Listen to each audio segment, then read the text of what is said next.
You'll need 1 cup of steel cut oats, not rolled oats or quick oats, 2 cups of milk, 2.5 cups of water, and vanilla bean. This is optional. And then you're going to set this in the slow cook setting for 6 to 8 hours. In the morning, remove the vanilla bean and the hard crust that's on top.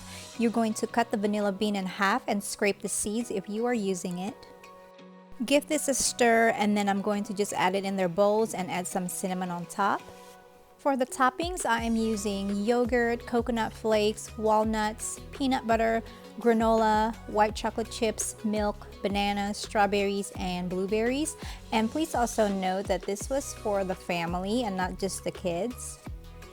This is a fun way to engage and keep kids interested in the food that they're eating, especially with oatmeal, because how interesting can oatmeal be, right? But by adding different types of toppings, they get to put whatever they want, and it makes them feel grown up, and it's fun for them, and they don't have to put everything that you put out. They just get to pick whatever they want. And here's the rest of our breakfast.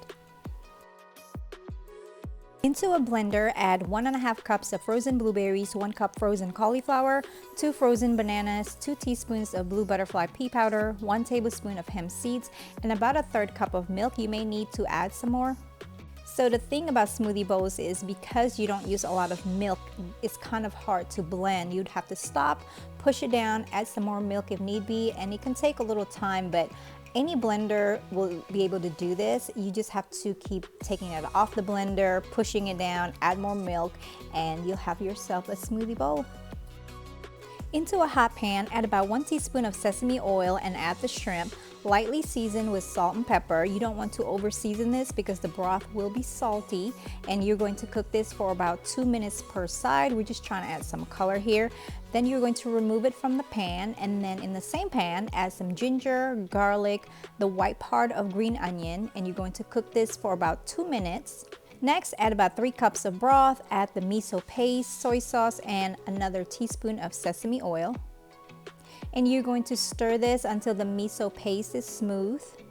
After a few minutes, you're going to add 1 cup of broccoli florets, some carrots, and you can pretty much add whatever vegetables that you like. This is what I have. And then you're going to add 2 packets of the ramen noodles, just the ramen noodles, and a 1/4 cup of frozen corn.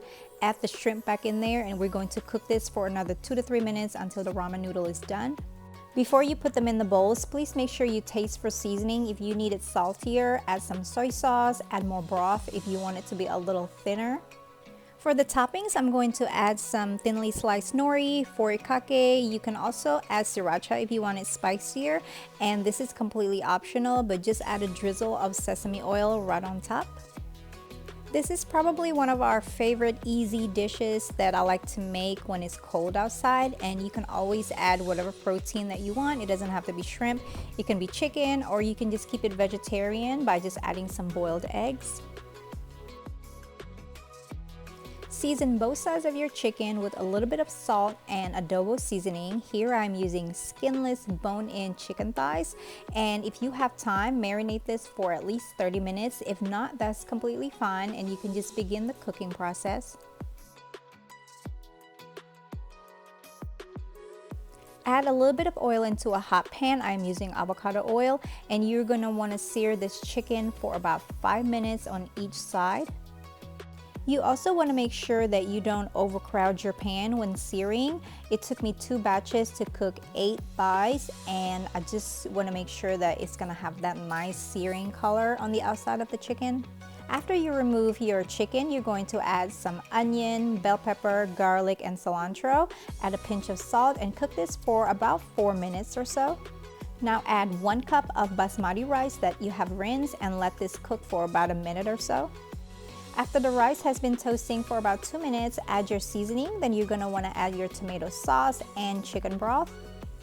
Give this a nice stir, and then you're going to add 1 can of pigeon peas that has been rinsed and drained. Once it has come to a soft boil, you're going to add your chicken back into the pan, lower the heat, and cover it for about 30 minutes. So it took about 35 minutes for this, and then I'm just going to add cilantro, and here's our dinner. Into a bowl, add a half a cup of quick cooking oats, a half a cup of brown sugar, a quarter cup of all-purpose flour, and about a quarter cup of chopped walnuts. All right, I had to put this into a different bowl because the other bowl was too small. Now we're going to add 4 tablespoons of cold butter, and now we're going to cut the butter into the crumbs using your hands, a biscuit cutter, or a fork. Now set the crumbs to the side, melt 1 tablespoon of butter into a skillet, 1 pound of frozen sliced peaches that's been thawed, a quarter cup of sugar, some vanilla extract, and cinnamon, and you're going to cook this for about 10 minutes. Now add some of the crumbs into the peaches mixture, and you're going to put this in an oven-proof skillet and put the crumbs on top and put it under the broiler for about 1 or 2 minutes. Keep your eyes on this because it can burn pretty easily. And there you have it, guys, skillet peach crisp. Unfortunately, we didn't have any vanilla ice cream to go with this, so I used whipped cream. I hope you guys have enjoyed this video. I will see you next time. Bye.